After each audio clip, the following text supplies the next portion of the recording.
Direction Rochefort-en-Terre dans le Morbihan, en compétition cette année.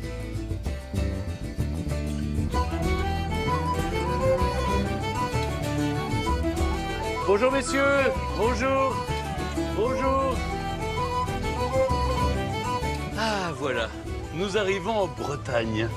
Vous sentez, la mer est pas très loin. Et là nous arrivons à Rochefort-en-Terre.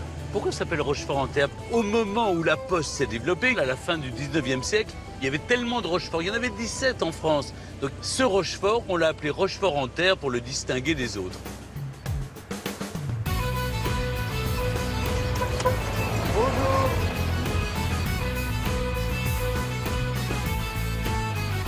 Perché sur une butte rocheuse dominant la vallée du Guezon, Rochefort-en-Terre est l'un des plus petits villages de Bretagne, puisqu'il ne compte que 697 habitants.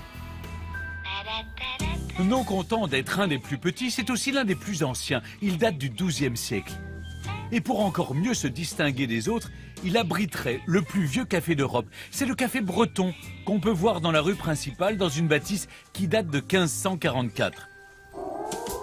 Dans cette rue, justement, chaque détail est soigné. Les enseignes sont stylisées, les ruelles sont joliment pavées et le village est animé toute l'année. La recette, faire du patrimoine un véritable spectacle. Aujourd'hui, c'est atelier poterie sur la place du marché. Michel perpétue la tradition du tour à bâton et fait son show devant un public conquis. C'est impressionnant parce que le geste est très précis. C'est assez sensuel comme geste. Les filles aiment beaucoup. Ah oui. Ça explique vos succès. Ah oui. Ah oui. Plus maintenant. Hein. Alors, c'est vrai que tous les potiers tournent à l'eau. Oui. Pas au jaja, hein. ni à l'hypocrate. Parce que le lendemain, les pots sont carrés. Hein. Ouais. Vous faites plus de cinéma que de poterie. Ah, c'est pas mal. Bon, alors on va dire qu'il est fini. Hein. Bon, ben Mickaël, bravo. Des mains. Moi, Alors, je dis bravo. Bravo, Mickaël. Derrière les applaudissements et le décor de carte postale, on se sent vite comme à la maison ici. À Rochefort-en-Terre, il y a comme un parfum familier et de la bonne humeur à chaque coin de rue. En fait, les Rochefortais sont un peu à l'image du gâteau star de la région, le kouign-amann. Ils sont simples et généreux. Alors, c'est quoi le kouign-amann? C'est de la pâte à pain, Oui. travaillée avec du beurre et du sucre. Mais beaucoup de beurre, non?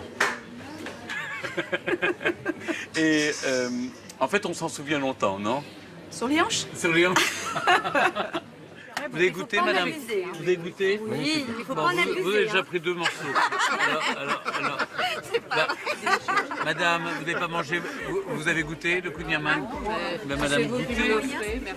À Rochefort, vous l'aurez compris, on trouve le meilleur des kouign-amann. Parole de Rochefortais. Mais le village ne se résume pas qu'à sa pâtisserie, loin de là. Bonjour Gérard, Bonjour Stéphane. comment ça va? Bien, merci. Vous êtes l'historien local. Oui, j'ai été guide longtemps ici et puis Oui. je me suis passionné pour l'histoire du village, en effet. Et alors, dites-moi, quand même, quand on arrive, on a le sentiment que c'est un village qui a été construit comme un village témoin. Ce n'est pas un parc d'attractions. Oui. C'est bien un village qui a une histoire. Oui. On remonte quand même au XIIe siècle. Hein. Mais vous avez eu cette même impression quand vous êtes venu la première fois. Exactement.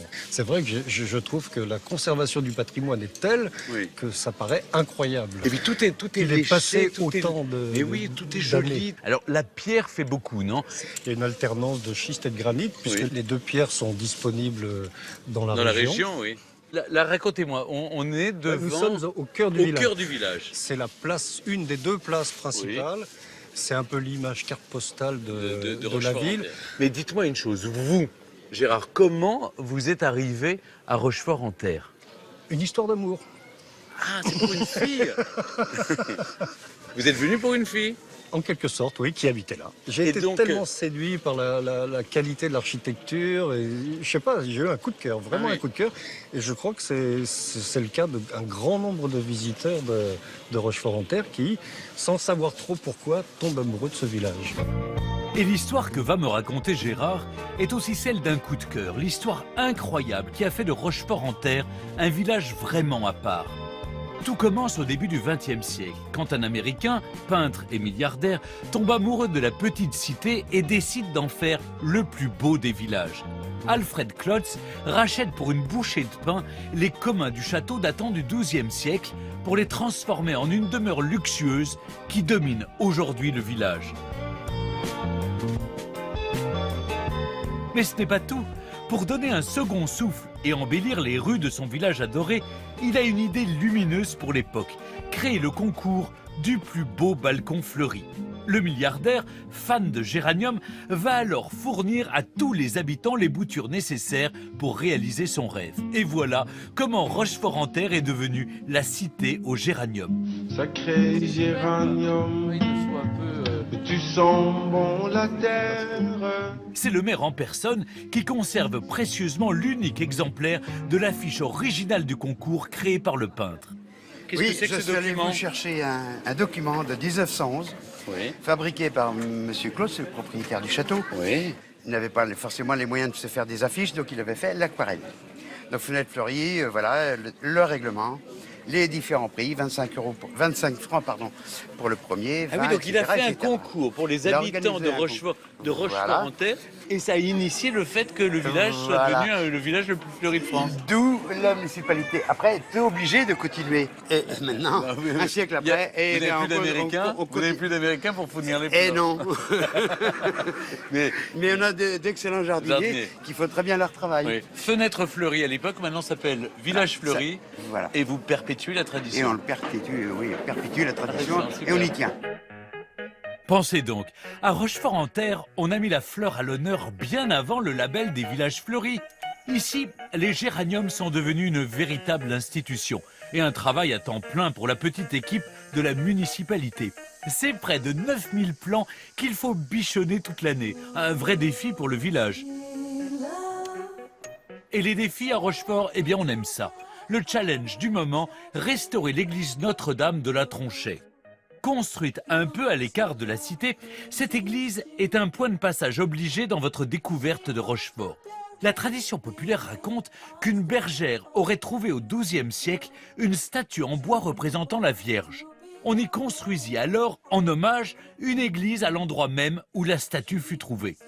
L'histoire est belle, mais dans les faits, c'est un peu plus compliqué. L'église, construite à même la roche et sans fondation, subit les mouvements de terrain et manque à plusieurs reprises de s'écrouler. Tiens bien sa côté. Moi j'ai le vertige. Après 2 campagnes de restauration, elle est encore debout et c'est presque un miracle. Derniers travaux en date, le clocher. Il faudra au total 8 mois pour restaurer la toiture et la charpente.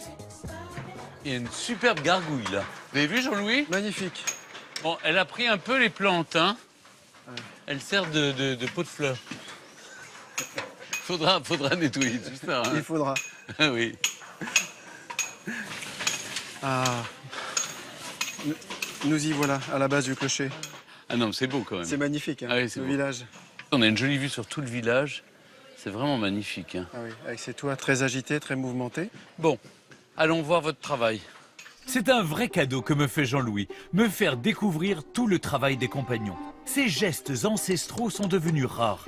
Pour moi qui suis passionné par la sauvegarde du patrimoine, ici c'est le Graal, à 20 mètres de hauteur. Voilà des mois que se succèdent tailleurs de pierre, couvreurs et charpentiers pour redonner au clocher son éclat d'antan.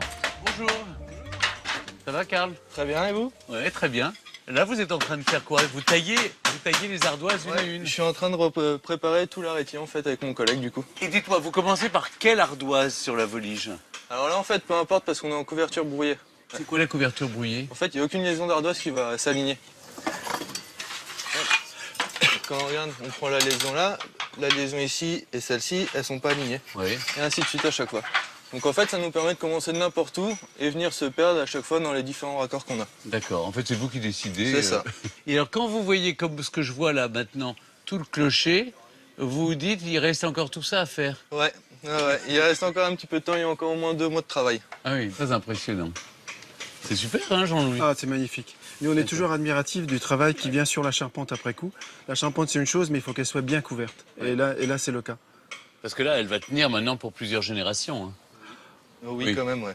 Pensez maintenant à tous ceux qui vont aller dans l'église, tous les touristes et Qui vont regarder notre travail, ouais. vos petits-enfants pourront venir en disant Ouais, ce sera moi qui l'aurais fait. vous y aurez mis du cœur Ouais, du et en cœur, même temps ouais, du ouais. sourire, Ouais. ce qui est pas mal. En tout cas, bravo et bonne continuation. Merci. Merci beaucoup.